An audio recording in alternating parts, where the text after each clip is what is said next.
Boom, we're on. This is we've been actually planning this one for a while. Yeah, was it start of this year? I think so, I think even the end of last year. Yeah. But a friend and fan of the podcast was like, "Oh, you need to get this dude on. He's from Adelaide." And then I started looking at your shit. I was like, "How the fuck is this guy from Adelaide?" It's such a wild. Like you got a lot like what you were talking before. A lot of people would look at your lifestyle and be like, "Oh," but you're grinding so hard. Yeah, there's nothing fun about what I do. Yeah, but you know, you get to meet a lot of the people I imagine that you looked up to back in the day. yeah, but even that, it's all like I think a lot of how I'm meeting them now. I've got like a business deal in, so like I got a lot of money invested into a project. So I'm just more. I've got anxiety. I've got like I just want things to go well. So I actually don't even enjoy meeting the person. It's like It's a business interaction. Yeah. Which is good because at the end of the day, these athletes don't really want like a fan around. fanboy kind of thing. That I think they appreciate it, how it's all business. I don't kind of ask for any favors or like, because they'd be used to that stuff all the time. So I think it actually does help in the long run. But also like the other thing is that when the first athlete kind of I ever met was my idol, which was Kobe. So it's like everything after that. That was the first one. First one, yeah. Was that hard to be normal around? No, I definitely was. Like my brother was there, but that was like a total fan thing. That was back in 2008. Did you just repost that picture on Instagram? Oh, it's my profile picture. So, Maybe, yeah. Yeah, it's my profile picture. Yeah, that was. I was a fan, I was a, what would you call it? Like a super fan, like a stan or whatever people call them. Yeah, so that was like unreal. So I think because of that, everything else, and no disrespect to any athlete I've met after It won't compare. It won't compare, and it's like, meh, it's kind of like, yeah, it's that was an surreal experience, but it was probably worked out well like that because I've never been nervous around a celebrity or an athlete. Like I haven't even been like, there hasn't been any like butterflies or anything. Whereas like, Kobe, apparently I froze sort of thing. Really? Like, well, I felt like I was okay, but my brother was like, yeah, you were like struggling with your questions and talking to him. And I was like, oh, crazy. Yeah. And you just met him as a fan? Yeah. Was it like a meet and greet kind of scenario? No, it's just after a game. I was doing stuff with the Lakers at the time. So they got me, it was actually pretty cool. They got me, my brother and my mum, tickets in a corporate box to a game. And then at that same time, I was doing some work with Kobe Bryant's website. This was like back before social media, where he had like I guess you would call it like I don't even know what it was, like a paid subscription, like OnlyFans sort of thing, but like a community of, you could pay, he had his own community on his website. So I was doing just stuff like maintenance of the website kind of thing. Just like making, I think I was making wallpapers and stuff, like just stuff for the forums, like people could download and they would release stuff, like just things that some content. And because of that, they found out I was in America and they were like, oh, like, are you going to this Lakers game? And I was like, yeah. And they were like, do you want to meet Kobe after the game? And I was like, yes. So that was cool. They just kind of got Kobe's security to find me in my seat, took me down and met him after. So it wasn't like a meet and greet kind of thing with a bunch of people. It was just me and him one-on-one. And, and he was super, super cool. Like, I've met a bunch of athletes that are we allowed to swear on this podcast? Yeah. They don't give a fuck about their fans. Like, whereas he truly did. Yeah. Yeah, right. So for anyone who doesn't know, Tyson, you born in South Australia? Yeah. Born South Australia. I grew up in Dirty South? Yeah, Aberfoyle. Went to Aberfoyle Park. I went to Spence, the campus thing. Yeah. So I grew up in Aberfoyle Park, and then I moved to Flagstaff Hill. And then I went to the Hub High School. See, that's the coolest fucking thing about this podcast. Yeah. Like, if I didn't have this podcast, I'd never know that a bloke like that does what you do was from this area. So basically, Tyson has a company now. We'll go into a bit more of your background after. Yep. Because I don't actually know what your job title is, but he makes what would you professional playing cards? Professional trading cards. Trading cards, yeah. Trading cards for professional athletes around the world, and it's gone from like basketball. I've seen you do NFL. Yep. MMA, which your MMA cards are sick, and basically just high level athletes. Yeah. But they are, the artwork on them and the quality of them is so elite. Nah, I appreciate that. Thanks for the hype up there. Is that the artwork and stuff is your thing? Yeah, so it's everything. Everything's me. So you're a digital artist? Yeah, digital artist, but I do a bit like mixed media. So I do some stuff by hand, but some stuff on the computer. Mainly digital. I kind of grew up being digital, and then I kind of went to hand, and then strictly digital because there was a period where I was doing like social media graphics and stuff for the NBA and stuff like that, and everything has to be done so quickly that was just all Photoshop, all templates. So over that, I just got pushed back to digital again. But yeah, I mean, I can, use a tablet. I can use a Wacom, draw on that sort of thing. Your shit has a very specific art style. Yeah? Yeah. Like you can tell it's your kind Okay. of work. Like No, that's good. Not in a bad that's way. good. That's it good. has a very specific art style because usually when you see trading cards, it's just a picture of someone, and like old school trading cards, it's just a picture. There's nothing really special to it. It's just obviously gains value because they're originals, they're in mint condition. Yeah. But yours is actually like a little piece of art, which is Yeah. really cool. Yeah, no, that's cool. I try and make it, I guess, like unique to the athlete, or sometimes I do try and flip flop and do some template stuff. Because like when I kind of first started, I kind of wanted it to be like cool and different. But when you're kind of doing things like that, it's not for everyone. So now the fact that like I'm kind of releasing my own stuff, I don't get too protective of my own stuff. Some stuff I release I don't even like, but I know other people will like it. It's not to your taste. So I'll do it, and then I'll get a great reception from it. But like, it's not necessarily something. It might be more simplistic, more because not everyone likes in cards, especially. Like I've seen people have their own personal collections, and they'll have one of mine in there, and it would stick up like a sore thumb. You said was it you that said Jamie Irving, young Jamie bought one of your cards? Oh, he bought quite a few of them when I first started. Oh, the really? Releases. Yeah. He got He's a massive basketball fan. Yeah. He definitely got some Steph Currys. He got who was before then? Maybe Tyler Hero when the rookie cards that released. He got a few Giannis probably. But yeah, I remember seeing it pop up, and I don't even know how someone else. I think someone was packing my orders, and they were like, "Do you know who this is?" Yeah, that's it. Someone was packing my orders with me, and they were like, "Do you know who this is?" And I was just like, That's so "No." fucking cool. And then I think the address was like in Texas, so and I was like, "Oh," and we're like, and I was like, "Oh, that's him. That's pretty cool." So I messaged him, and he was just like, I can't remember what we said, but he was just like, whatever, like, yeah, I bought your stuff, and that's pretty cool. So I should try and reach out and try and do a Joe Rogan card at some point. But I do know I was gonna say yeah. that if you could do like pop culture cards as well. Have you done them before? So I did. That's not classed as pop culture, but I guess it's more. No, like, he would fall under would it? that though. Yeah, 100%. Yeah, and I think it would be super popular. Podcasting series would be phenomenal. Yeah, I think it would go pretty well. I think, I mean, Joe Rogan's like super into art as well, so there's a good crossover there. Like he vibes with that kind of stuff. He's got some weird and wacky, like, the stuff that he likes. If we could get a clip of this and get it to Joe. Yeah, I mean, I can message, but like, it was just one of those things where I always feel uncomfortable reaching out. So it's like, he's bought my stuff before, so he's supported me,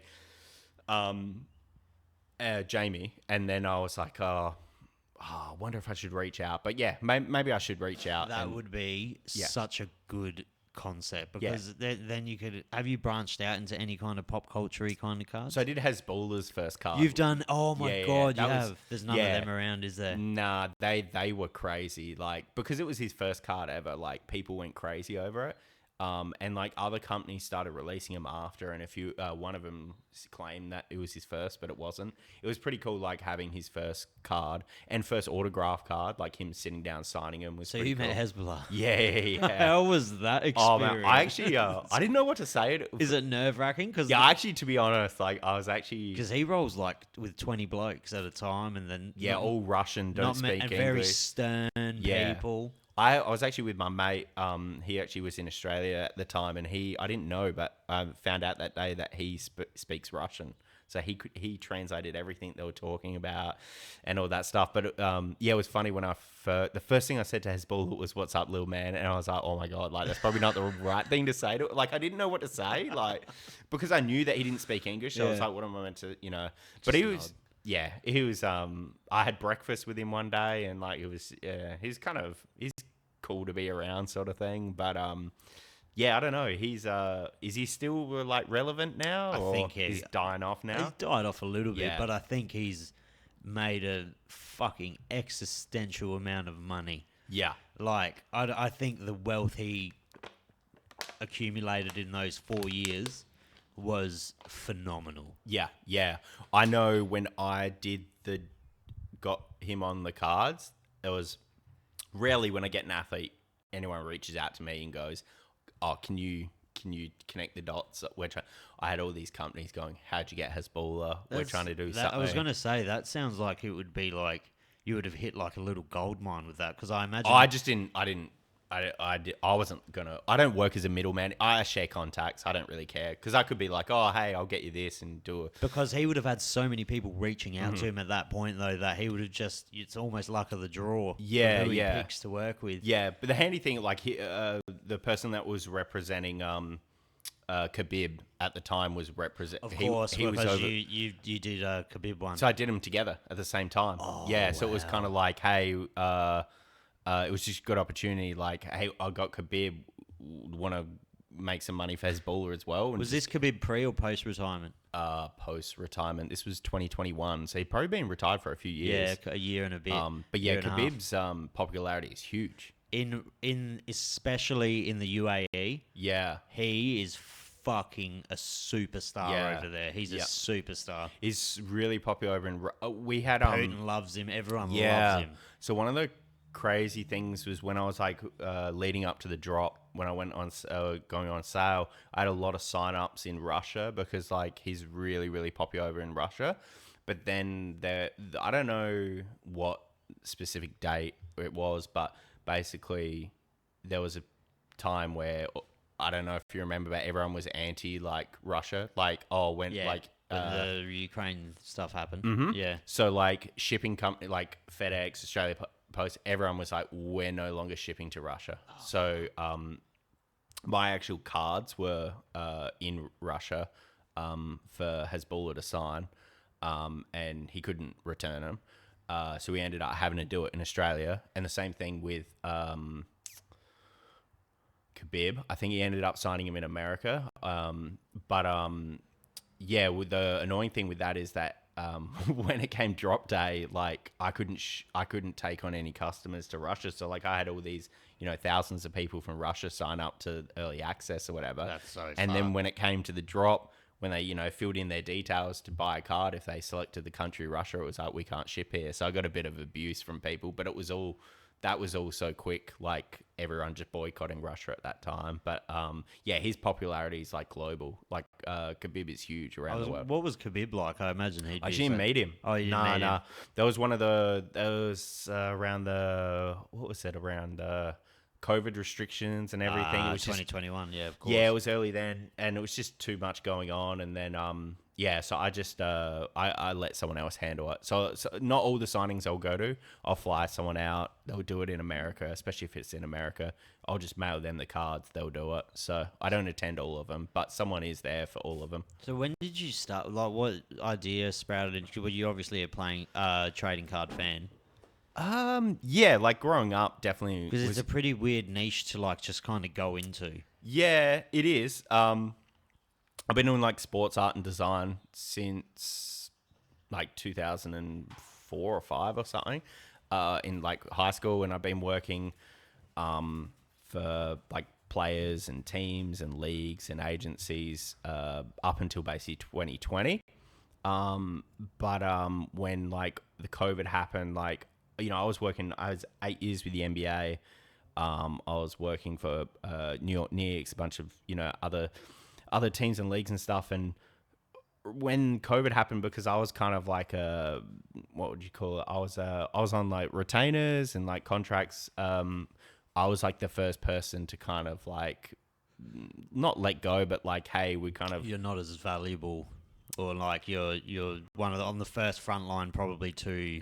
Yeah, I think in that stage of like, leagues and stuff were like, well, you'd look after Is that when they had the bubble or whatever it was? Yeah, but also like there wasn't like all sports stopped. Like it took a while for the bubble and stuff to happen. So I think Not MMA, baby. MMA went straight through. Yeah. So I think that they look after their own first. They're like, hey, people are on full-time wages and everything. We look after them. Anyone externally, like a contractor, they can. But I was like, beauty. I wasn't enjoying it anyway. So like, I didn't fight for, hey, can we do this? Can we do this? I was like, cool. This actually is what I needed. I need to lose all my works to get me motivated to take a risk and do something myself. So at that stage, I've been working with Tops. I've done stuff with Panini as well and some stuff with Fanatics and Upper Deck, only small pieces. But I've been working with Tops making trading cards since 2014. So I've done 6 years of making cards, and like, I wasn't really attached to them. Like, I would just get a brief, I'd design them, they'd sell them. I wouldn't see them. Like, they're over in America selling. Rarely they'd come out here and sell. But the popularity of them seemed to be quite high. And like, I guess in the collectibles of everything, like not even just cards, collectibles as a industry just went crazy during COVID in 2020. So I was like, well, my stuff seems to be going well and popular, but I don't really like see any of it. And I was like, well, I've got contacts, like I've saved up a bit of money myself.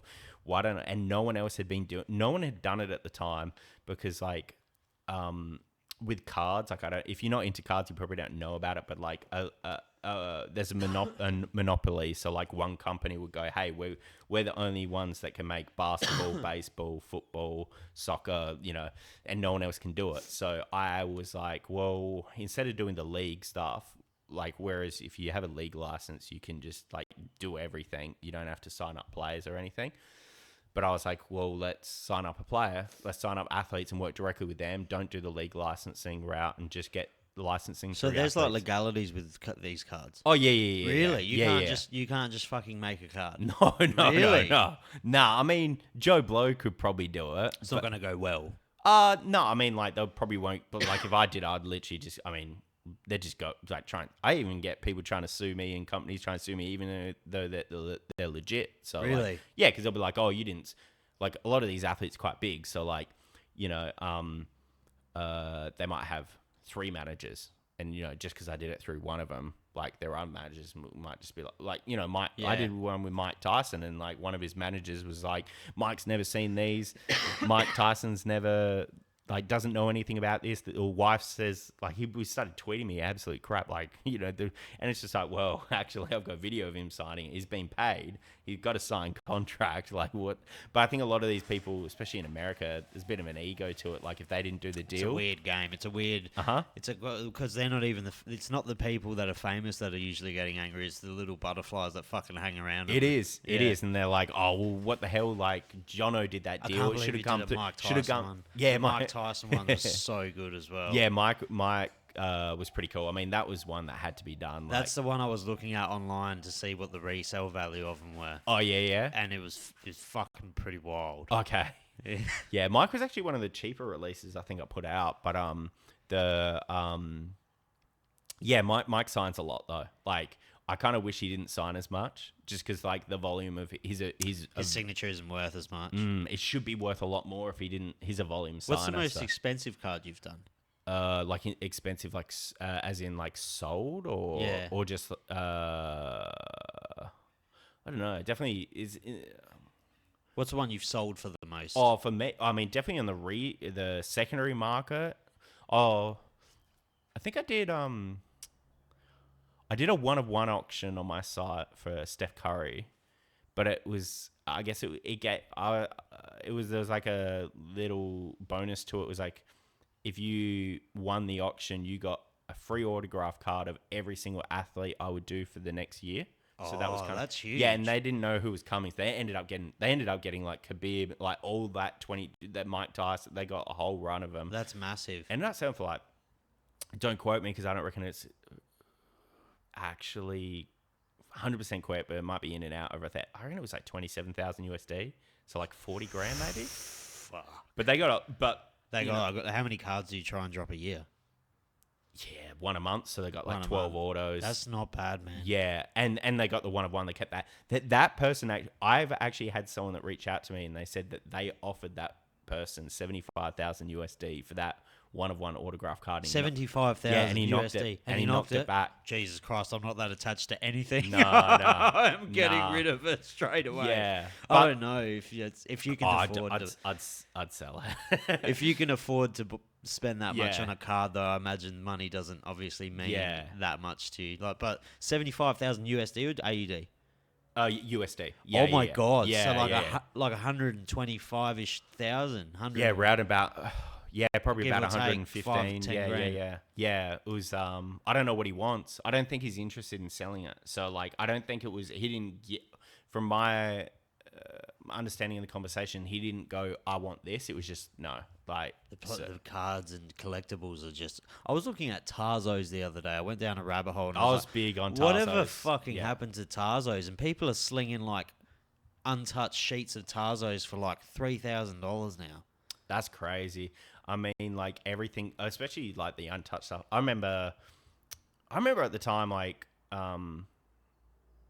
the iPhone, and I was like, oh, I wonder how much an iPhone would be. They're worth a shitload now. Yeah, I think I've still got all my iPhones, like all the old ones, but they're all open. But it's all like, I don't think they're worth that much if they're open. Factory sealed ones Oh, are. yeah. The same thing with the games. I got a few factory sealed PlayStation 1 games. For I don't know. Would you call them factory sealed? Nah, just like unopened, I guess. or just Or sealed. Yeah.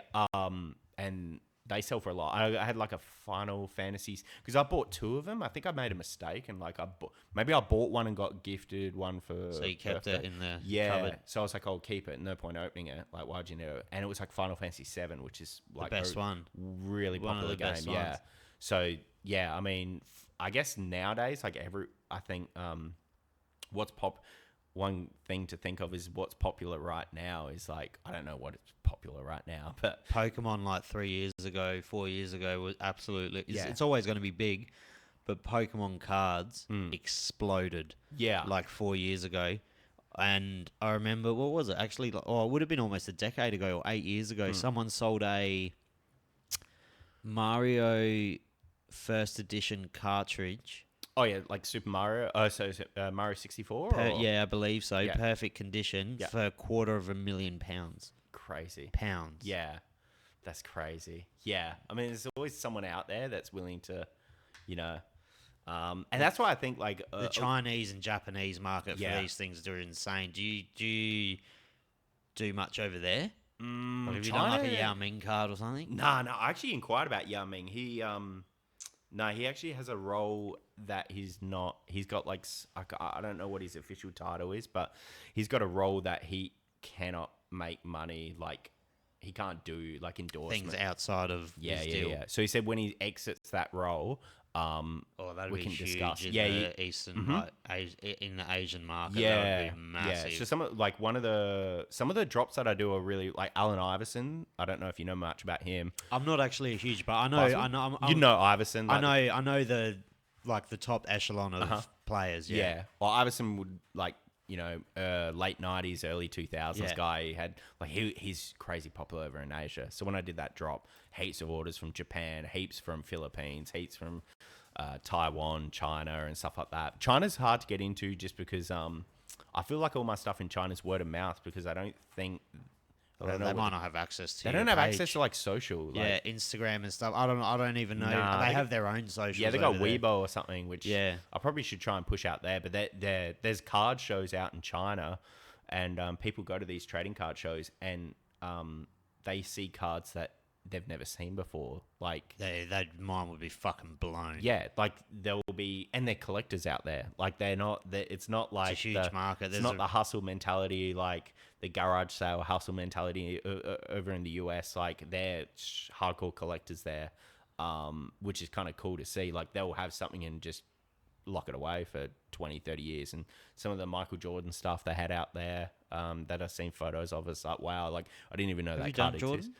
Nah, no Jordan yet. So. That's a hard one, obviously. Yeah, he's under an exclusivity through like Upper Deck. He makes a lot of money in a lot of avenues as well. Yeah, I think like you go on Upper Deck and I think Aussie, his autos released at like 15K. They just sit there. Like if you want a jersey, I'm pretty sure you can just buy one. But like it is what it is. They're not going to devalue his autograph. Do you dabble with anything other than cards?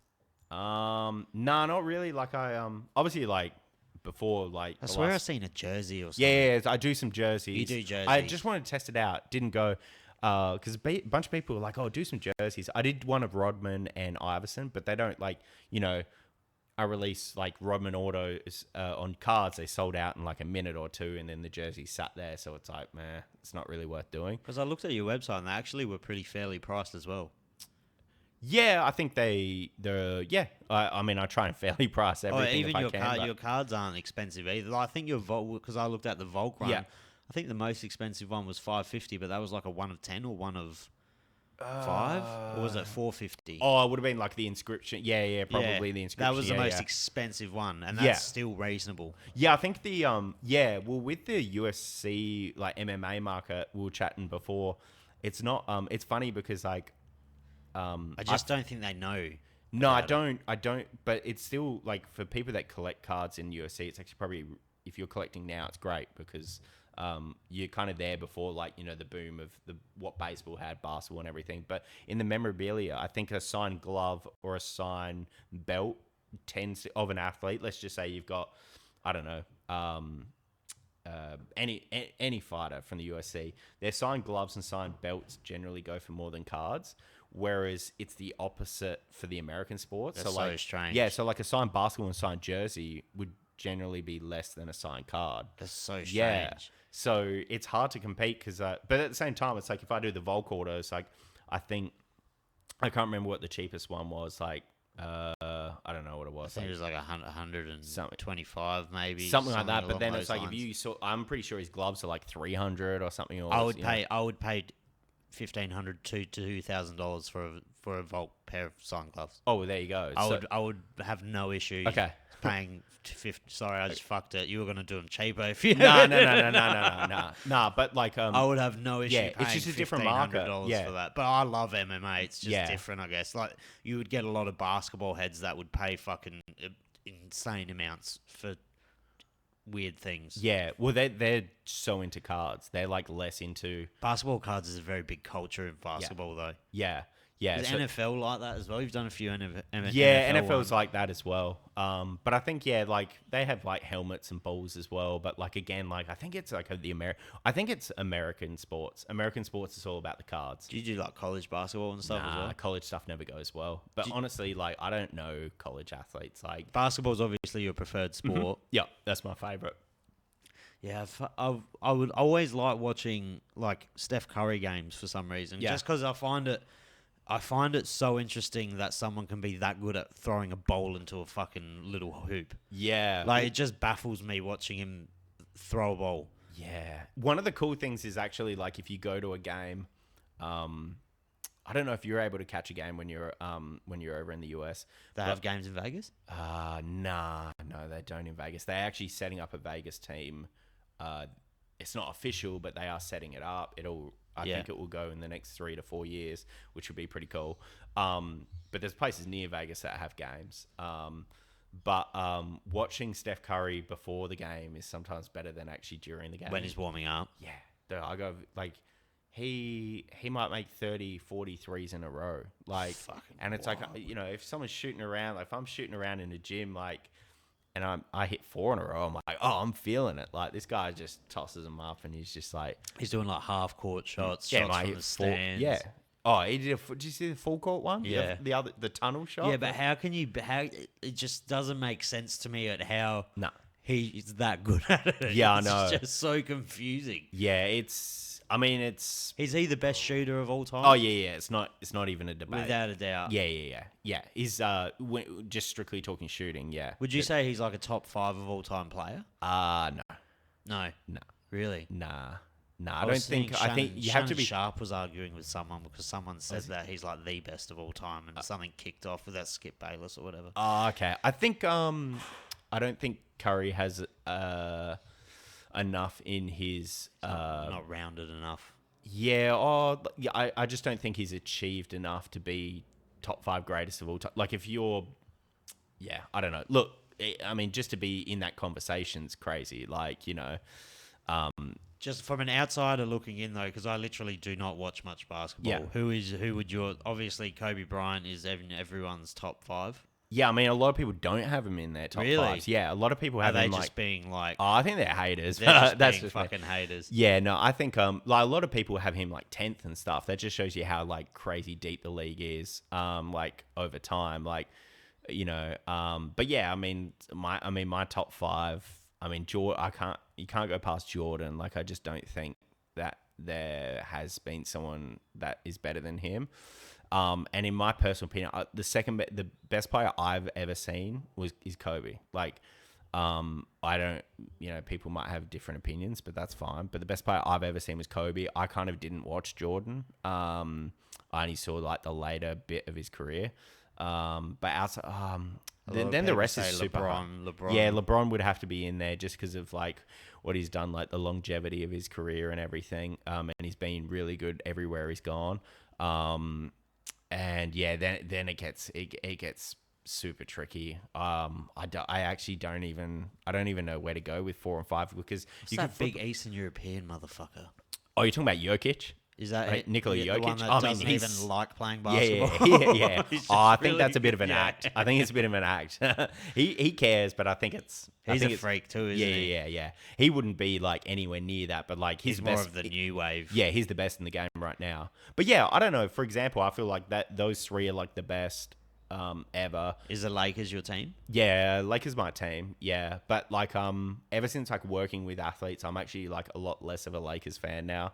I kind of just feel, I don't know. I just feel like, I mean, a lot of people are like that now. They're fans of players. Yeah. So once I will kind of work with a player, I kind of end up just wanting to like. It's not like I've got a super kind of personal relationship with them, but I just want to see them do well. Yeah. Also helps my cards out, if they play well. And I think over a period when I've done, like 20, 30 athletes, I'm more so just watching the league as a whole than supporting a team. Like, I go, if someone's like, who do you go for? Yeah, Lakers. But if they win or lose, that doesn't affect my day. It used to when I was growing up. Really? Yeah, I was a big fan. Yeah. When Volk lost, I was fucking inconsolable. Yeah, well, there you go. I was so upset. Yeah. I still am upset about it. Yeah. It's not healthy sometimes. Oh, man. When Kobe died, was he retired? Yes, yeah, was. He was retired for a few years. Yeah. That was a devastating one for a lot of people, eh? Yeah, it just came out of nowhere, and I guess because Just shows that no matter how much money you got, shit can just go wrong. yeah, I was over in the US at the time, so it was kind of hectic. Oh, that would have been wild. Yeah, I was at I was at Denver and Houston, which ended up being the first NBA game played after he died. And it actually got announced like at the game, but because like the Australia was sleeping, I assume you probably woke up and saw the news. It was and all over the news, yeah. Whereas like in America, I was at the game, and like it just kind of like you could see like everyone's kind of just waiting to watch the game. It was probably like an hour before tip off, and everyone's just like starts chatting to each other like we're just seeing it on Twitter, and it's just like nah, surely it's just one of those like Twitter rumors, like how freaking what's his name I forgot. How there's just always like rumors of someone dying. Like Wee Man's apparently died like 30 times. Yeah, and it's like, what's this about? Like, oh, it's a helicopter. Like everyone knows Kobe travels on helicopters every day, so it kind of just seemed to be too much of a. But then, then once it was like confirmed, it was just like, oh wow, like it just didn't really feel real. That would be a heavy one because I was even like, fuck, that's crazy, and I'm not even a basketball fan. Obviously, you can respect greatness. I respect anyone that's great at any form of sport I would know of. Yeah, but for a diehard basketball fan, that would be just a fucking terrible feeling. Yeah, it definitely was, and it was unfortunate as well because he really was excelling in his post basketball career. Sorry, he was really starting to do some cool things. I mean, he just recently won an Oscar Academy Award, whatever it's called, for his short film, and he was doing a lot of stuff with like women's basketball, and he was like a mentor to like, I mean, half these dudes in the leagues, like they're not wearing LeBrons. You watch the NBA, people aren't wearing LeBrons, people aren't wearing Jordans, they're all wearing Kobe's. Like that's kind of there. He's like, that's the thing is like you speak to the media, they might not have Kobe in their top 5, but the players have him. He's a people's champ. Yeah. He's like one of those guys. I mean, a lot of them have him as number 1 or number 2. Have they made a biopic of him yet? What's that? Have they made like a biopic with him? Or like a movie based on his life? Oh, nah. They were actually, I think, his last season of his career, they were making a documentary on it. But they were like halfway through filming when he passed away. So like, I don't know what they're doing with that. But yeah, there hasn't been like anything. But surely something's in the works, you know. The fuck, that would have been, and it's cool. It's good that you got to meet him. Yeah. I met him twice. Once in Australia, and then when I was a lot younger in LA, which was really cool. Yeah, definitely cherish those, even that there were short moments. Definitely cherish them, and very fortunate just to be able to meet him. And It's insane. Do you notice something similar with all? Because obviously you've met some of the best athletes in different forms of sport. Do you notice like a similarity between all of them? Because you've met Tom Brady, you've met Volkanovski, Khabib, like Kobe Bryant, Steph Curry. Like, do all of these people have like similar kind of quality to them? I think a lot of them, like their presence, and you can just. So, I don't think it's hard to describe, but like There's you can an air feel of their greatness. Yeah, but you can feel their presence in a room. Like, it'd be like It gives me goosebumps like thinking about that. yeah, like going into like say you're at a pub or something, and just there's one dude that's in there that like when they're in there, like you might not even be looking at him. You just feel Fills the room. Yeah. And that's what a lot of them have. And it's just, and they're pretty, because they meet people all the time, and they'd be used to having like short and sharp conversations. Like a lot of them are just, they're very very direct, very kind of like wise with their words. Like they're not going to sit and chat to someone for 5 minutes and waste their time. So I think like even if you're able to have like a 30-second conversation with, let's just say your idol's Mike Tyson, you're able to have a 30-second conversation with him. The 30 seconds you get with him, you're probably going to take away, and it be super valuable to you. Like if it's your craft, if you can take it on as like a business owner, or even like if you're into boxing, or if you're a boxer or something, like the kind of the knowledge bombs and things they can drop in short times, that's kind of something I've kind of noticed. Like they can just say short and sharp, direct things really profoundly. Obviously you would have thought a million times about doing a LeBron card. Have you done one? No, I can't. LeBron's like under an exclusivity with. He was actually with the Upper Deck for like ever since he joined the league in 2003, 2004. These people have so many money avenues that people don't understand. Yeah. So I think, and legality's just binding them to certain things. So he's recently now with Fanatics and Top. So like, I mean, I don't know. I work with Top, or I've done work with Top. So if maybe I'm able to do one at some point. But Upper Deck has reached out to me to do some stuff with like Jordan and Tiger and everything. But I just don't know if it's going to happen because would that be under their branding? Yeah, So it's your stuff's like, and then they would have to oversee it and see. Potentially, I would just get a flat rate to do the work, and then that's how things used to be, and which kind of made me try and do things my way. I would get, let's say someone pays me to do a piece that's $1,000 or something, pay me $1,000, whatever. I'm just making up an amount. And then you'd see it up there and they'd get 600 of them signed and they sell for $1,000 each. And you're like, what? Like the math is not adding up. Yeah. Where's my, and I fought for like a percentage, and I won't name the company, and they were like, nah, we can't afford to give you a percentage. And it's like, what? You're selling these for like $1,500 each. I'm doing 97% of the work. Yeah. It's like, you know what? I'll just take the risk. I'll sign up the athlete. I'll pay the athlete. And yeah, I'll just do it myself. Where are your cards made? Like the actual physical cards? Australia. They are made in Australia. Yeah, that's one thing I like to keep. I try and keep everything Australia if I can. I mean, I try and support local businesses if I can. So yeah, they're done in Australia. At this stage, they look quality. I will buy one day, but they look like they're really good quality. I got to get another USC. I got to get another USC guy. Dude, I could talk with you about fucking a million fighters. That would be amazing to do. There's a lot of good fighters that would be amazing to do. Who's like the number one guy like right now? Like, is there like Pereira seems to be the face of the UFC right now. But Pereira's pretty hot at the moment. His stuff doesn't do well. Like like you said, it's a niche. I feel like you just got to advertise to the MMA fans more. Yeah, I feel like if someone doesn't speak English, it kind Because of hinders. I showed the Volk drop to Yeah, yeah. all my friends, and they were like, "This is the coolest Oh, fucking okay. thing we've ever seen." Yeah, yeah, yeah. Like all of them were like, Okay. "That's fucking insane." I just think it's a marketing thing. You got to market it different to how you'd market probably a basketball card. Yeah. Because MMA fans are just different kind of people, I think. Yeah, yeah. So I mean, if I set up a stand and I had a stand at like UFC, whatever, If you could do that, you'd fucking probably be done. Yeah, yeah, yeah, It'd yeah. be done. Yeah. But yeah, there's just number one at the moment. In popularity, you just kind of have to pick a fighter and ride his wave almost. Okay. And like take a shot on their rise. Yeah. Is it Sugar Sean? I was going to say, if you did a Sugar Sean Yeah. card, that would be fucking phenomenal. Yeah. Or even a Marab Dvalishvili. Okay.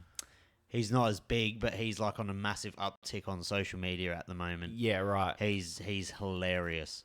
Yeah. One of the things I've noticed is Like a Khamzat Chimaev, if you could get a Khamzat Chimaev card, that would be massive. yeah. I think one regret I had is I had the opportunity because when I did Khabib and Hasbulla, I had the chance to do Islam. See, that would have been. But I phenomenal. didn't. I kind of like. He's didn't- still not as big as Khabib. He's big. Yeah, but he's this was massive like in the 2021. I don't think he was big back then. Nah, he wasn't Nah. huge. But this these is pre these dudes fights. are kings in Russia. Yeah, like yeah. they're just kings over there. Yeah. But Yeah. there's countless fighters. Like just depends what weight class you want to do and Yeah. just stuff like that. The Obviously Conor McGregor, if you could get Conor a card, they'll sell out before you even fucking make them. Yeah, Connor's value. Like I've done Connor cards with tops. I think it was 2017. There's a few. There was when they went out. Like I think it took a few years, but then they had a crazy spike. There was a period where we had in the set that I did, it had Connor signed, and then also Ronda Rousey signed. Oh. She was the biggest UFC. She was massive. And that stuff like went like that, and it's taken a huge Really? Yeah. Connor stuff's his market on memorabilia has taken a huge nosedive. He doesn't fight. Yeah, but also I just feel I was gonna ask you. There's in other sports like say NFL and NBA and things like that. I think once you retire, sometimes you get actually a lot more popular and a lot bigger. And but if I feel like in the UFC, like if you're not active, Your and popularity does decline. Yeah. It does in a way, but like I feel like it just depends how you leave. Like Yeah. Khabib's mysticism, because he never lost and he retired Yeah. early, will always be there. right, You know what I mean? Yeah. And it depends what kind of mark you leave in the sport. Like when there's a fighter, are you familiar with fighting? oh, I'm not. I wouldn't be Like face value. Yeah, like So there's a fighter in the UFC called Justin Gaethje, yeah, and he's one of the top 3 in the world, and he is just extremely violent. Like Okay. he doesn't win all of. He's on a massive streak at the moment. He'll probably fight for a title soon. Yeah. He'll probably fight Islam Makhachev for a title soon. But anyone who gets in the ring, in the octagon with him, even if they beat him, he's going to hurt them more than Okay. he's going to get. He's just Yeah. violent. He will always be loved by MMA fans. Right, But right. and there was another fight, like say a Cowboy Cerrone. Yeah. He was exactly the same, just fun to watch. So it just depends what kind of mark you leave on the sport. Yeah, Connor's, gotcha, that makes Connor's sense. reputation's a bit tainted. Yeah, especially because a lot of people were off He's had when he went the controversies Floyd and- fight as well. Like Floyd once you fight. go to boxing, It's like if honestly the greatest of all time is John Jones, but he's just got a lot of blemishes on him. yeah, he was actually one I was able to get, but I knocked it back. There was Do you know what? He had a lot of controversies, but Yeah. he is the greatest of all time. yeah. It's just it's a moral compass thing. Yeah, I mean, yeah, I've done. I mean, I've done Floyd, I've done Mike, I've done. Oh, John Jones is no players. worse. John Jones okay, is no much okay. worse. Fuck, see, Mike Tyson. I love Mike Tyson. I'm actually planning to get him tattooed on my arm. Oh, really? Yeah. What kind of? I want to get a picture. See, I was thinking of getting an actual picture of Joe Rogan's face, but with Mike Tyson's face tattoo. What? So Joe. Joe Rogan with the Mike. Yes. What Mike has on his face, Yes. but on Joe Yeah, Rogan. yeah. Okay. Yeah, but like Mike Tyson's had crazy controversies, but kind of Yeah. because of the greatness, you kind of forget about it. But then you look into it every now and then, you're like, "Oof." Like, Yeah, like, I haven't. Yeah, I don't. I mean, after I've announced things with athletes, I usually get a few people that, you know. Are you always constantly working to, like, do you have your next, like, 6 cards planned? I try and work because I do like 1 by 1 drops. I definitely work in advance. So, but I never reveal who I've got coming Yeah, because we won't. because I'm trying to I'm on because I'm trying to sell like the next one. So it's like You don't if wanna someone's hype like, oh people up. hey, you got this sick one in December, I'll wait for that one. So it's just a 1 by 1 thing. Next one up, you know. Do you have someone that you've always wanted but never been able to attain? I mean, Michael Jordan definitely would be the one I'm trying to get, for sure. I mean, I've definitely met a lot of people want me to do soccer. Dude, well, you haven't done soccer. Nah, so I've done. Oh my god! Nah, I that know, I would know, be, I know. That's just another kettle of fish. Yeah, I haven't got into that. I've done soccer cards with tops, but I haven't done a soccer athlete myself. If you could get like a Messi card. Yeah, well, I or- had an offer in with Messi, but then Messi's one of those people that you could get to him through 20 different. avenues. Yeah. So I just got to find the right one. I had one linked up before, but then I kind of got ghosted, and you know, it was obviously for a lot of money. Someone mentioned to me that he got paid Soccer's big dollars. Yeah, he got paid like 500,000 USD. He went to he had like a practice match or something in He's based in America now. yeah, he's in Miami. Oh my god! Yeah. So easy for you. It is a lot easier now because Surely they're like managers kind of intertwined with all the different sport. I guess not really. no I think I mean surely Beckham there's some form of connection. Yeah, there is. There is. I just got to work the right path. Because Messi's that big. Like at the end of the day, money's not going to motivate him. That's the thing. Yeah, That's the hard part when you're earning $250 million a year. yeah. Like- Someone mentioned to me, I was saying that he got like $500,000 just to meet someone for 10 minutes. Like it was some like sheik or whatever they call them in Dubai. yeah. And during his he had a practice match over there. I don't think he played, or he played limited And he'd minutes. probably just throw it in the back of his car. He's probably like, yeah, whatever. Yeah. Like, So it's like, okay, well, I can't pay him $500,000. you USD. compensate the athletes very well, though. I Yeah, imagine. yeah. I can't. Yeah, the split, like I pay them up front, and it's not like a rev split or something. Couple have been a rev split, but I mean, it makes more sense for them to, because if they don't sell, they still get paid. So Yeah. but yeah, I compensate them well. I've heard that. I think that's one of the things building this brand that I've done is a lot of people are like, how'd you get this guy? How'd you get that guy? Like, it seems impossible, but notoriously they've been paid so little for autographs like over the years. Like before 2020, like a lot of these guys were getting paid like stuff all for like their autographs, but I think now like our players are aware of actually things what are worth and everything. Their prices have upped a bit.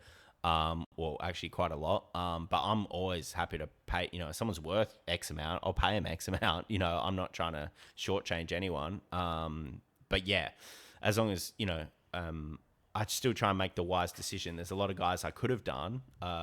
There's heaps of athletes that people will be like, oh my God, you should have done this guy. But the price just didn't make sense. I was like, yeah, but then I'd have to charge the customer probably twice as much as what it really should sell for. Yeah. It's like, it's not worth it. So Yeah. I don't actually know if anyone does this, but have you ever like thought about motorsports like F1? yeah. F1's, I got this like on Discord. I got like a channel that people like, Like a community chat. yeah, where it's like mention someone, it's like a who do you want channel. And people always drop. 'Cause that Ricardo bloke from Australia would be a banger. Yeah, people want Max Verstappen more. Yeah. He's like the guy that literally wins every race. Yeah. And Lewis Hamilton. Lewis Hamilton would be sick. Yeah. Again, the F1's under an exclusivity with Do you know what though? That's why fighters would be such a cool avenue for you to like explore more, because they're all fucking independent contractors. It is better, but and also with F1 you got to remove all the logos. So and you can't use the car. So you can't use the car, can't use the logos. So have many. you seen how these drivers have you seen like actually what a driver wears? Their hat is like 4 logos on the hat. They're whatever you call it, their kit. it just plastered. yeah. So it's like, how could you actually creatively even make something of it? You couldn't make anything exciting. No, Probably. they'd have to wear like a robe or something. Like, Yeah. but yeah, basketball's not bad. You can kind of get away with like not removing the logos and things like that. And the cool thing is, a lot of people don't actually know that I removed the logos because they're like, oh, how do you get away with not using the? How do you get away with using the logos? And I'll go, there is no logos. And they're like, yeah, there's a logo on it. And I'll go, show me where the logo is. And they're like, oh yeah, there's no logo. How do you go through the creative process of planning? Like, do you take the picture? Do you take a picture from like the internet? Like, how do you? So it's all a mixture. Sometimes like I'll get sometimes I get a picture from like an athlete or their representation or something like that, or work with a photographer, or I'll purchase an image, or I'll create something from scratch. So it's kind of all very different. It's not all the same. But I don't know. I try and like get is something like a moment. Like I know for the Volk ones, for example, like I wanted him, like I like that raw energy. It was him, fucking like, good. Yeah, like him like screaming. Like I like that. So when I think of him, I think of that's what I think of.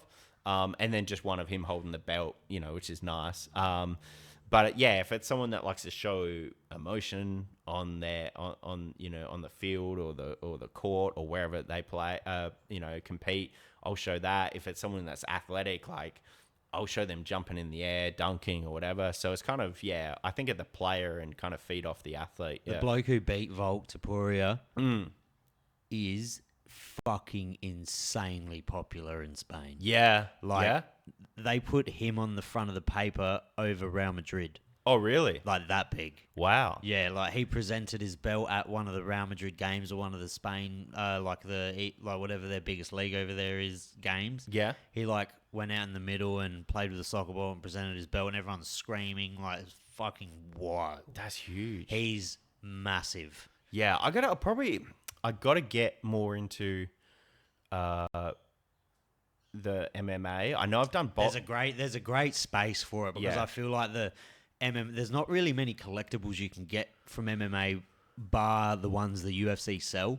Yeah, and a lot of the cards that have in the past, they're actually just like a media day shot. Like I don't know if you've noticed a lot of the cards, it'll be like a media day shot. It's very it's not fun. Like, your cards look not like you want to put them in a fucking dope case and you want to show them off on your wall or something like that you want to because they look so nice. Like I remember the packaging's nice. No, I appreciate that. I remember the first UFC cards I did with Topps. Now I don't know where the direction was. I assume it came from the UFC, but because these cards were going to go out to kids, not one card could have anyone with blood on it or a scratch on it or a bruise on it, and no one could be throwing a punch or a kick. And it's like, so boring. I know. So it was just literally like people like this, like, or celebrating. You could do celebrating a win or media shot, and it's like, we're talking about UFC here. You should have someone throwing a punch or throwing a kick, like even like a greatest moments in MMA series. If you could get it would be hard because it would be hard to collab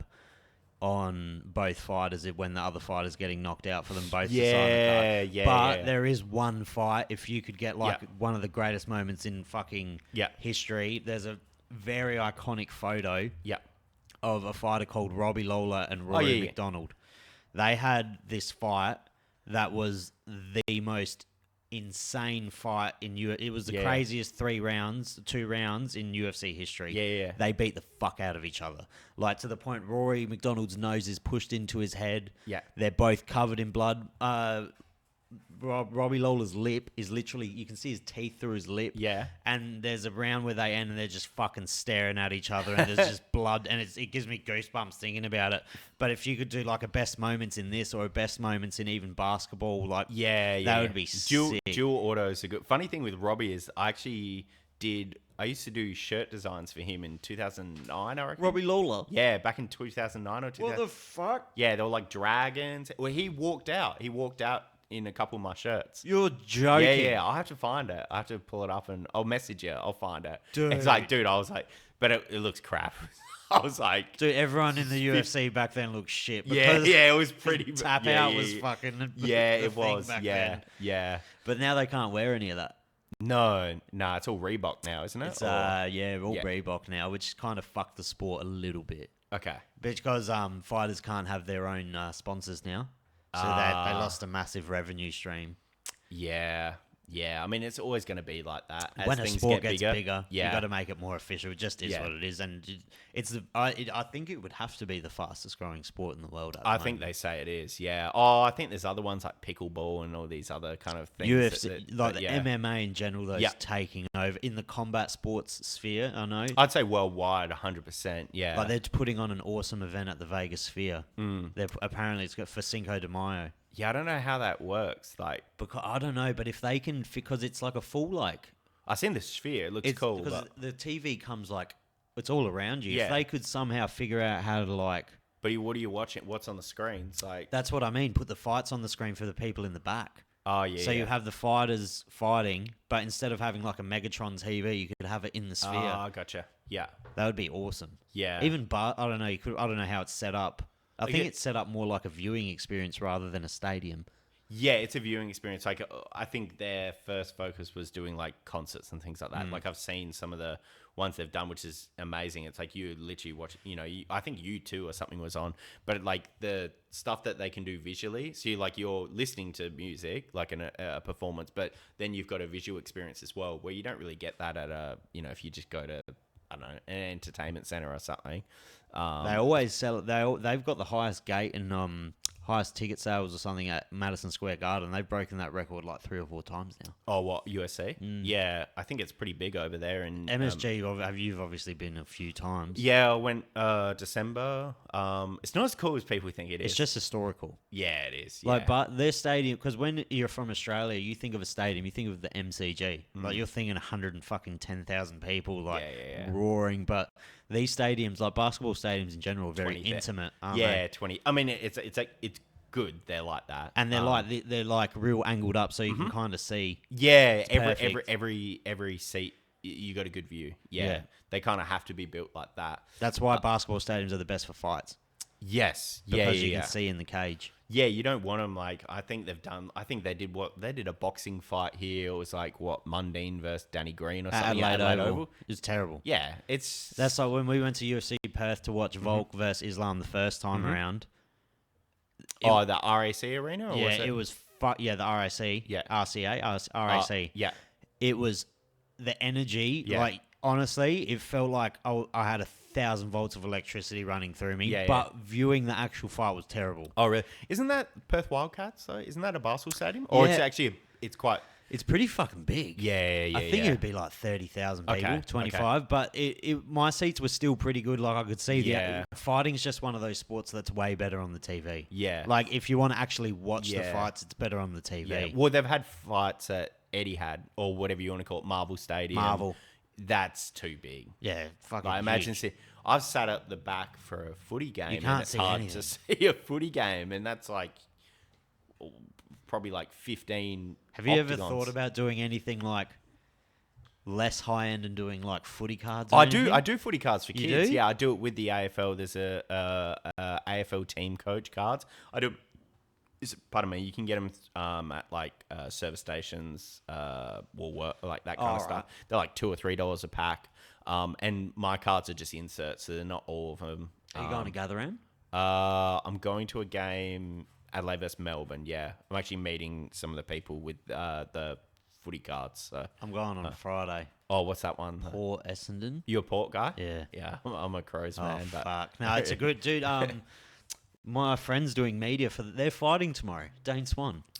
I saw. Have you seen it? Swanee. I saw it pop up on a Facebook ad. There's like Kane Corns and Kane Corns and shit. I thought it would all fall Dale apart. Thomas. Yeah, and I thought it was a joke, but like it's happening tomorrow. I saw the ticket prices are pretty expensive. Well, to they've get got to in. fucking pay I don't know how they're going to pay the players that much. It's fucking like I can't imagine Swanee's getting out of bed for anything less than 25 to 50,000. Surely. Yeah, I mean, it depends how desperate they are, but I don't know.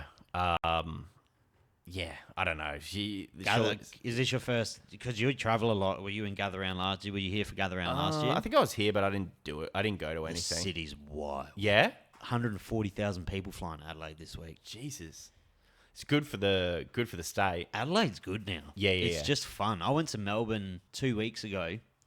I love Melbourne, Yeah. but I can't fucking be there for more than 4 days. I just this is baffling. Yeah. People are so rude. Yeah, I'm a big advocate for Adelaide. Like, I mean, You spend a lot of your time in America. That'd be another fucking kettle of fish. That'd be different over there. That's not too bad. I just kind of keep to myself. I don't look at anyone. I just kind of. Have you seen some crazy shit over there?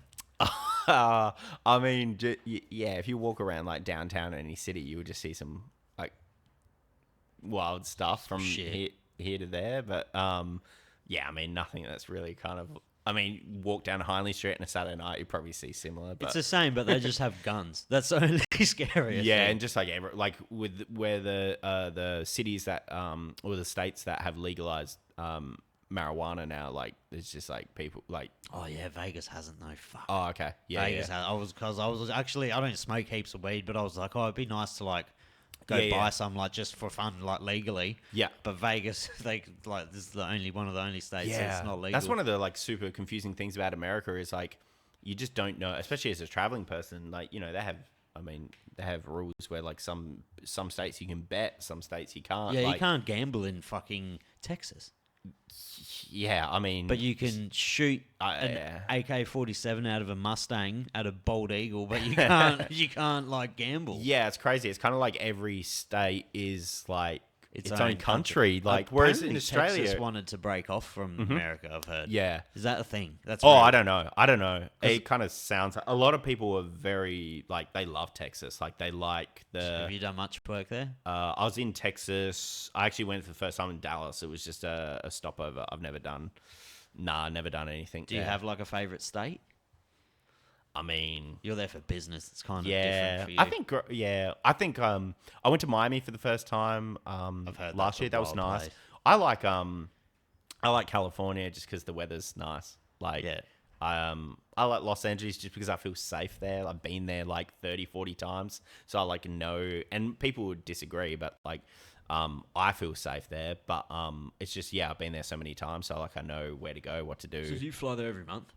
Yeah, nowadays I didn't always, but yeah, pretty much once a month now I'm going. Far out. And yeah, I try and go for like a day or 2 or 3 days and come all the way back, and people think I'm crazy, but like I don't I'd rather come back, see my family, not hang around too long, but sometimes I will go longer. It's just that if I'm there to get some cards signed, come back, it's still better than like shipping them out. If I ship cards out, you never know what will happen. I'm a bit of a over the top in terms of like the quality control and everything. So if I'm there, if I go there, they might be signing them on a surface like this, and everything gets dented, scratched, and all that stuff. But little things like that make a huge difference. Because if people are paying like X amount of dollars and they want like a perfect fucking card, like you want the card to be A+ when they get it. Yeah, 100%. Like, they can do whatever the fuck they want with it, but when you get it from me, it's going to be perfect. And which has been one of the cool things where I've seen like, PSA, I don't know if you know much about grading. PSA grading is the most... it's the most legit way. Recognizable one and like the most popular one, I guess. Do yours come graded?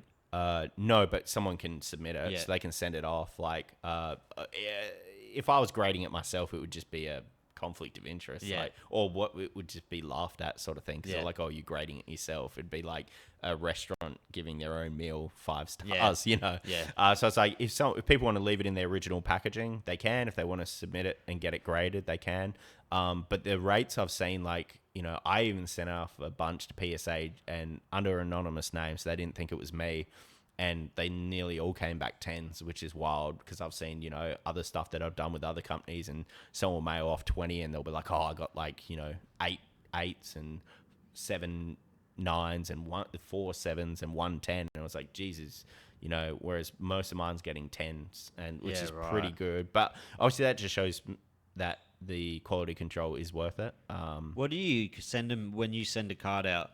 Does it depend whether you get like the 1 of 1 or 1 of 10 or what you send the packaging out in? Because I've seen you post like a sick little box. That was like, I only just started that. But they all come in like a one touch, like a magnetic one touch. So so they're sealed. So even the sealing process is pretty good. Yes, they're sealed, and like that protects it. But then also like, it's nice to display it. Like, it's not just like a loose card sort of thing. So people get stands, people throw them in shoe boxes, whatever. But yeah, in terms of like the packaging, some are just in like a stand-up pouch that you can rip, or kind of open. But recently, I've kind of been inspired by like high end like watch boxes. Like It looks like a watch box. Yeah, it is. It's kind of like very similar to that. I mean, I found a company that literally do like the Rolex boxes. I was gonna say a nice Rolex box will cost you like $850. What do you mean, like $750 to $500 if you want just the box? Because really? I'm hell into watch reselling on Instagram. Yeah. You just hit up these companies. They do them for like $30 or something. Like on Instagram, I'm pretty sure they make them. Shit. Like I love watching people resell watches in the Diamond District in New York. Okay. And like if like some of the boxes, the original Rolex boxes are worth like $500 because they're just so well made and they're just so nice. Nice. Yeah, I kind of like got inspired by what they're doing because I was like, well, I mean, cards are usually in packs and crappy boxes. Like you rip it, you just throw them out. Yeah. So I was like, well, why not do like? But I'm only doing that for like the one of ones, like inscriptions, like really rare ones. Do you do one of one of any card you do will always have a one of one drop? Not all of them do. Like I've got one with Carmelo Anthony coming up that won't have any one of ones. I just didn't have any kind of available to kind of do. It has to be worth the one of one. Well, no, like it was. I couldn't get like it printed in time, sort of thing. Yeah. So it had to be like not on the like the nice shiny stock. So it was just like a standard stock. Oh, so the one of one's on totally different, like a different A material. different stock. Yeah, I couldn't get it done on time. But yeah, I try and do I didn't do one of ones. No, I did one of ones of Volk. Yeah. But generally it'll be like one design, or like, you know, it'll be a card and they'll have like, you know, so it'll be like number 35. There'll be a few parallels. It might be a 25, a 20, a 10, a 5, and a 1, you know? Yeah. Because collectors like to kind of like build a set or chase a rainbow, as they call it. But yeah, not everything has a one of one. I try and not like dilute the one of one. Like I know there's.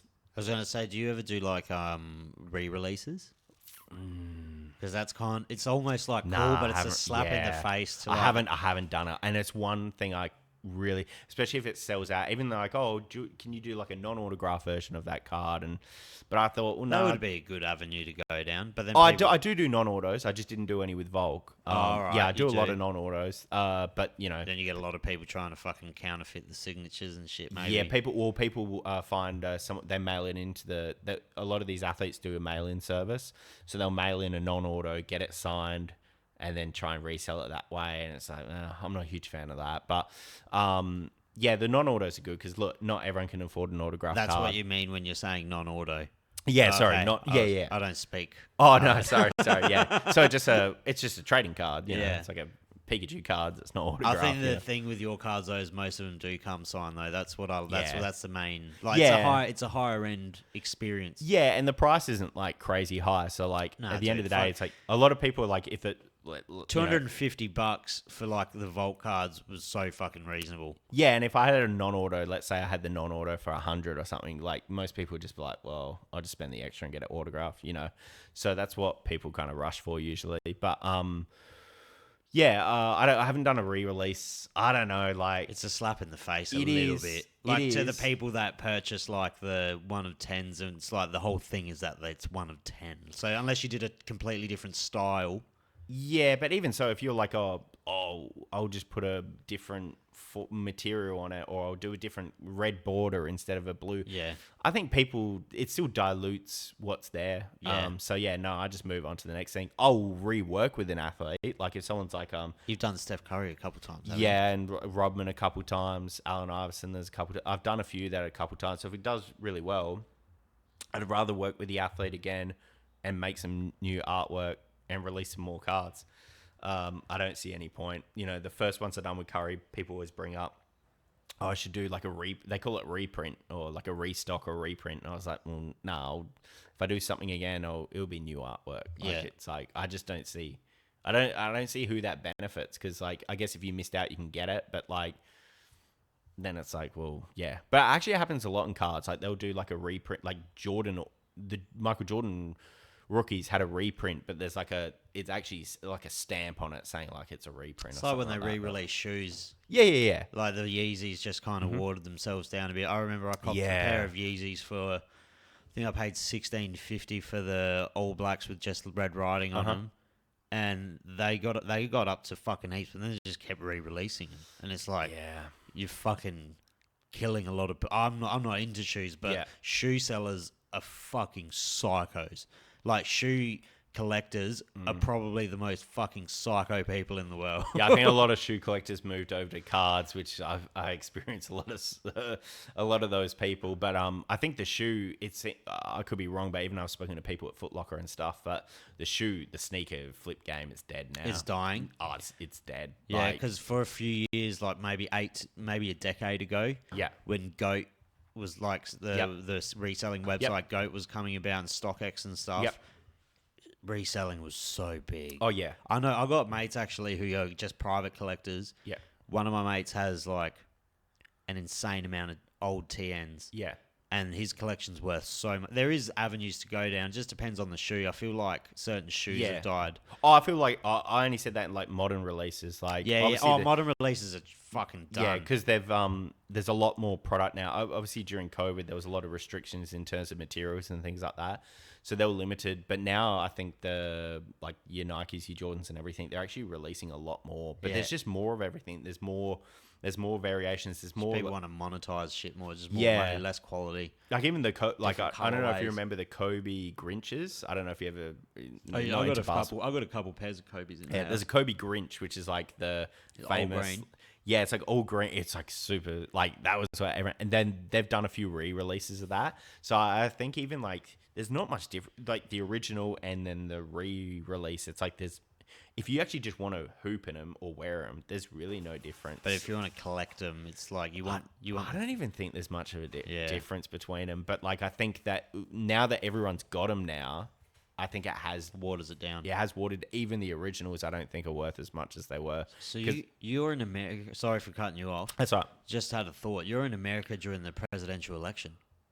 Was I? You would be. Like the next one coming Oh, up. is it? Yeah, I don't really follow Trump, that you too should do much. Trump and Biden card. Oh, nah. You're gonna stay the fuck away from that. Americans are crazy. Like if you try and, I've tried to I think I tweeted once something that was half political and people just like, it's so black and white. Like I just got trashed for it. And I was like, yeah, I'd love to be in America for an election. Yeah. It seems like everyone just goes fucking loopy. Yeah, it's one side or the other. Like, I don't think people understand. Like, I don't think Australians aren't really. Australian politics is a fucking joke. I Yeah. couldn't even tell you who I've our prime minister is. Yeah, I've never. I know who it is, but like, I haven't heard from him since he's been in Parliament. What does he do? I don't know. Like, what are they? What's Biden done in the last fucking 4 years? I've only seen memes of him. Yeah. I've never seen a video. I mean, of that's him. where politics is at, isn't it? It is just about making memes right now. Oh, it's fucking. But yeah, they're wild up there. But they're they're very passionate. They're very one side or the other. People don't sit on the fence. Whereas like here in Australia, there's like different political parties. Like it's not just one or the other. So, but I don't think I've never met someone passionate about politics in Australia, like in terms of Australian politics. Like If you are, you just got nothing else going on for you. There's too much fucking. Yeah. It's just I remember once when I went overseas, we had like 3 prime ministers in a month. Do you remember that? oh, was that Julia Gillard, Kevin Rudd, and Yeah. like, yeah. Like, Yes, no. like if this was in. But we didn't even vote any of them. If this was in like Russia Yeah. or Saudi Arabia, there would be war. Like there would be war over this kind of shit. Yeah, I do find that kind of weird though. That like, I could be wrong, but like, I feel like in here we could vote someone in, but then they can literally just give like. Yeah, do what I want. No, but they can just give anyone someone can just step down and they can make anyone prime minister. Like you could vote in Labor, and then they go, oh, okay, you voted in whoever it is. He can't be fucked. We'll cut him off, and now we've got some. Yeah. And it's just like, okay, we didn't vote in Julia Gillard. No one ever voted her in, but she was the prime minister for a long time. It's like, how's that even? And then I think when we came to vote again, they cut her off and put someone else back in. Yeah. And it's like, what is this? I do think you're like the pop culture going down and like deep into like a bit more MMA or even pop culture would be fucking sick. I'd cop a Joe Rogan card. For Yeah, sure. I think, I probably, after this, I probably need to hit up Jamie and just see, like, obviously, like, I'd pay Rogan, work out something. I think it'd be pretty cool. But to meet him and be able to get him to do it over in Texas would be pretty cool. Like, it's not like I'm going to be on his podcast or anything, but even just kind of, that would be fucking so intimidating. Yeah. I feel like doing his podcast is obviously very different to doing fucking something like this. Like, because just knowing how many people are going to watch it. Yeah, I think it'd be hard to be loose with your words just because you know that everything you potentially say could be quoted and used By millions of people. Yeah. Like, it's just different stakes. Yeah. That was cool. I don't know if you saw recently, there was like a couple guys from Adelaide that was on his podcast. Danny and Michael Philippou. Yeah, I don't know. Raka. I think they're north. They're northerners. Yeah. Yeah, that's fucking other end they're not of the Adelaide. world. Other end of the Yeah. world. But they made a movie called Talk to Me. Yeah, I haven't seen it. Phenomenal. Yeah. Won fucking a lot of awards. Yeah. And they filmed it in Adelaide. They're YouTubers. Yeah. I watched a lot of their YouTube stuff growing up, like the McDonald's, the Ronald the McDonald Ronald ones. McDonald stuff was good, and just like the what was I've been trying to get them on, but they're so busy, man. Oh, yeah. They're working on a Street Fighter movie. I heard about that. Yeah, they're I mean, they're just crazy. I don't think they're here that often. Nah, they're over in LA. They're and based stuff. in LA, I believe, mostly. But yeah, there's a lot of fucking talent coming out of Adelaide. Do you ever like just do other art projects just for yourself? Are you still into like that kind of thing, or mainly just focus on your business now? No, I just do cards. I would just run it until the wheels fall off, sort of thing. Or Doesn't look like the wheels will fall off. No, I mean, I've definitely had. I mean, it's just a lot of work and a lot of time. I was gonna say, do you outsource? Like, is it gonna get to a point where you're gonna have to kind of start outsourcing? Nah, you just can't do it. Nah, I got like my wife kind of helps me on like a lot now. I used to get other people working on things with me, but I mean, I still look at every single card that goes out. Like at the end of the day, if something goes out, I'm happy with it, and the amount of like, and if there's a fuck up, it's your fault. It's my fuck up, and it's easy to kind of fix that. It's easier to which sleep. I have. Yeah. I've sent an auto out to someone that bought a non-auto, and I'm like, oh fuck, and I just take that hit, and then obviously someone got the wrong card, and then I'll just ship them out like a. Have you ever had like a misspelling on a card or anything? I have, yeah. Like at the end, like and I did. But the funny thing is, in cards, like I don't try and do it on purpose. I feel like the big companies they sometimes do, but it's called an error card. It's actually would be worth more if you make an error. Like that's it's stupid. Pokemon cards that have like an error in them, they're worth like millions. Yeah. So it's like, I mean, surely they just kind of like you could just make an error at some point, like just one card. Yeah, but I spelt autograph wrong on a card. I put like an extra You'd think G you'd in. make that. You would have used that word a fair bit too. Yeah, I just it was one. I literally had 36 out. A player had just come out of exclusivity. Do you put stats on the card? So is it the picture, some stats? Sometimes put stats, but sometimes a lot of the times I don't. Most times I don't, just because I don't know. I just kind of want to keep my cards a little bit different. And it's more artistic. Yeah. But sometimes I do because a lot of people do like that stuff. But I had 36 hours to do, come from actually get proposed. Hey, do you want to do this deal with a guy? He's gonna sign it in 5 days in America. And I'm like, what the hell? Like, I gotta make the artwork. I gotta get it printed, and I gotta ship it to him. And ended up getting it done, but I misspelled autograph. But it is what it is. I told people going into the drop, I was like, yeah, I've fucked up. I misspelled this. People were up. I have a spare room in my house, and I've always wanted to have a wall of collectibles, but very specific ones. Have you seen this guy from Queensland, I believe, or Brisbane, called Jack of the Dust? No, I haven't. Oh my god, his stuff is Yeah? fucking insane. He is so artistic, it's insane. What kind of stuff is it? He makes I'll show you his Instagram Yeah. after this. He makes sculptures, Oh, yeah. but little heads, Okay. about that big. Yeah. But the fucking work he does, he's made pop culture references, a lot of skulls, but his stuff is phenomenal. So he'll make something commissions, and then he'll mass produce them, or is it just one? I believe everything's a one of he one. has a huge team. Oh, so okay. He'll make something. I imagine. I don't know if the one that he makes would obviously go for a fuckload more. Yeah, like the original. He'll make the original. Yeah. And then he has a team of 50 people, and one person will make an eyebrow, and one person, wow. it's he's made, but it's still all handmade. All handmade. That's really cool. But it's not like a 3D printer or something. It's fucking insane, some of the stuff he does. And obviously some playing cards. I've got to start looking into that. But the MMA one, like you said, there's a real hole in the market with MMA memorabilia. Yeah. UFC.com, the memorabilia UFC.com sell some cool shit, but It's fucking wild how much they charge. Like Oh, really? you can buy pieces of the octagon. I've seen that stuff, yeah, but then it never sells out, does it? Nah, it doesn't. Nah. But it's because they charge a fucking whopping price for it. I don't understand. With my stuff, like, I'm happy if it sells out in a minute, sometimes it sells out in 30 seconds. For me, I just know that I put the price too low, but at the end of the day, it's all out to people. Everyone's happy with it. Move on to the next thing. I mean, I guess I'm not big. I'd hate to be sitting on stuff, having it overpriced, having it kind of there for like, oh, I'll get 2 sales a week, and it might sell out over a year's time. I'd just rather sell it out, move on to the next thing. That's kind of my business model is very different. Your Mike Tyson cards will fucking start exploding again with that Jake Paul fight. Yeah, I've actually been asked a few times for someone that can get me Jake Paul, and I'm just like, nah, he's good. a fucking wanker. I don't have an opinion on him, but it's just like I don't want to go down that path. Like going and hitting a fucking 58-year-old man, he has no shame. Yeah, I don't know. But in saying that, those cards would do phenomenally well. It's on Netflix, yeah. Yeah. No, what do you reckon the Jake Paul ones would? Yeah, he's fucking huge. Oh, he's got his fan base. I guess his fan base are all kids, aren't they? Yeah, that's the problem with kids.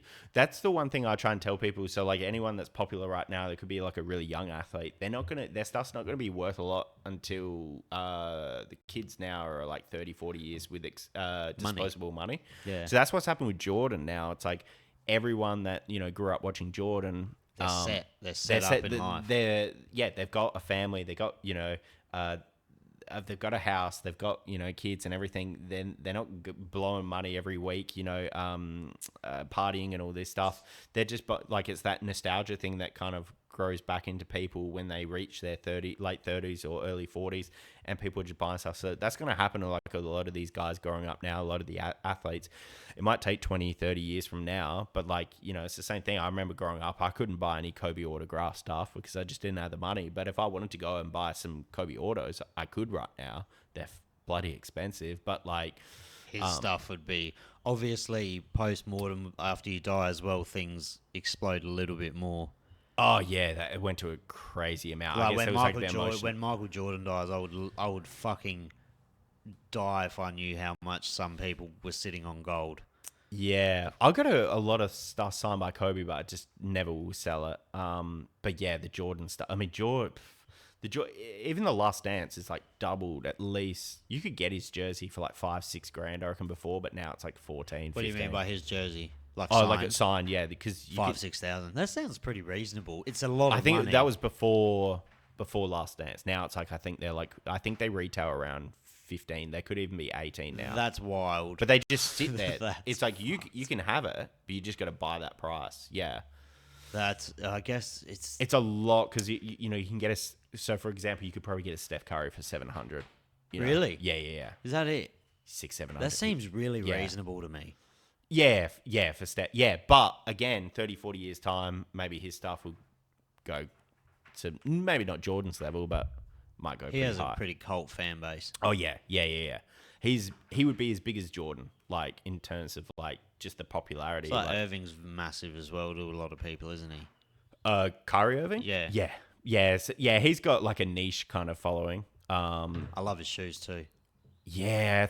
They're so uncomfortable, terrible to wear, but I love Kyrie's. He's not with Nikes anymore. He's with some other brand, like he canceled. Mine aren't Nike. Actually, no, I do have a pair of Nikes. Yeah. I got a pair of Nikes, a friend's version. They were cool.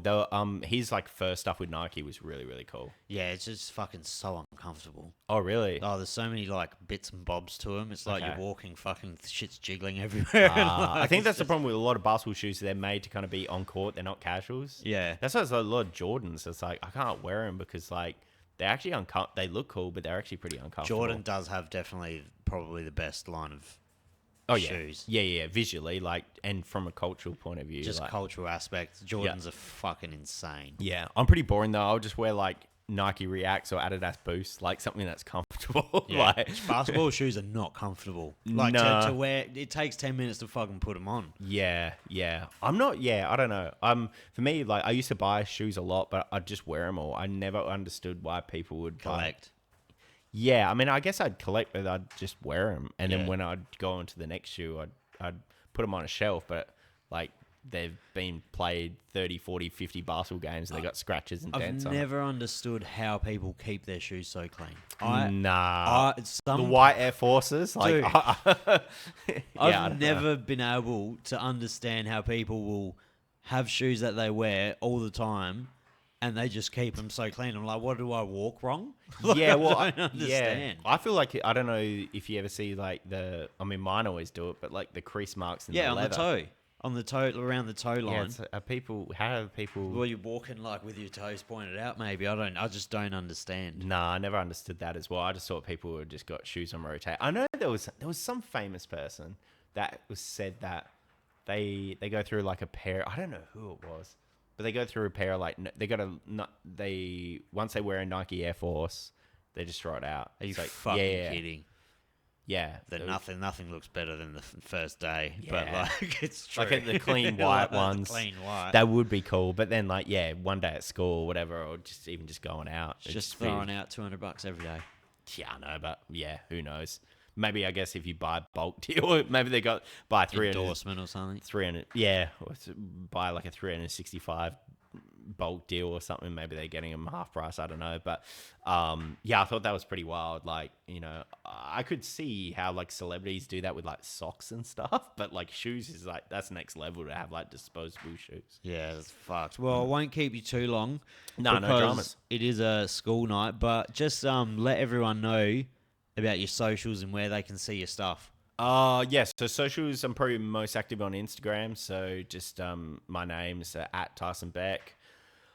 And yeah, probably Instagram's probably the best one. And then my website's shop.tysonbeck.com. That's kind of where all the releases are. And there's an email subscription. You can kind of sign up there, and that kind of keeps you updated with like all the drops coming up and early access and things like that. This one will be coming out end of next week, start of the week after. Is there any drops that you can talk about? Or the next upcoming? So the next one's I'm bad with dates now. Carmelo Anthony's like next Tuesday. So that would be last week. That would be the week of this week. So it would be out by now. Okay. So there's that one, and then there's another one coming out mid-April, a week after. I'll be announcing that probably in a few days. Yeah, probably when this comes out. So that one should be. It's another basketball one. So yeah. But yeah, hoping to do more. The boxing. Some of the boxing have gone really well, and then some of them haven't gone as well as like the Tyson Fury didn't go as well as I thought. Really? Yeah, I was super. I was surprised. actually gonna say, how did that one go? Didn't go well. Yeah, right. Which is not. It did well. It just didn't Yeah, do as well as you thought it was going to. Exactly, especially because it was first. He was his first autograph card ever. He'd only autographed stickers, so I thought it would kind of go. But I thought it would be more like Mike and you know how Floyd went and everything. But yeah. But again, like I don't know. Tyson Fury wasn't really active then, maybe. But yeah, anyway, I'd hope to. I think I just got to find the right ones. Yeah. A lot of people want me to do like Aussie boxing people, but I don't. I just don't. Too niche. It is too niche. Yeah, for me, boxing has to be a household name to do kind of to be worth it. Yeah. Well, I appreciate you coming on. Thank you very much. Thanks, Appreciate it. Cool.